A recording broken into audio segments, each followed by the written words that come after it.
My name is Dr. Thomas Infranuso from the Animal Surgical Center. I am presenting this week splenectomy, which is the removal of the spleen in small animals.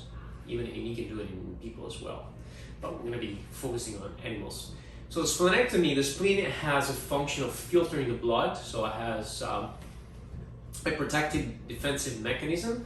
So even though it's very important as a sponge of filtering all these bacteria, can be removed. So that is the definition of splenectomy, is the removal of the spleen. Most often spleens are removed because of masses or traumatic events, tumors, or even just hematomas, which are blood collection within the tissue per se.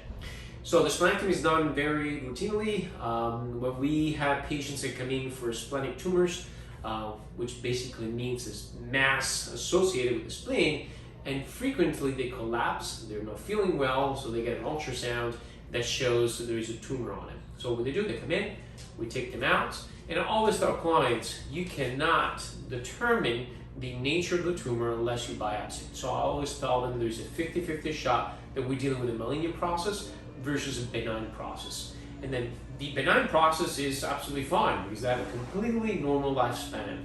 In regards to malignancy, one of the most common tumor, malignant, is called hemangiosarcoma. And unfortunately, those are very, very, very aggressive.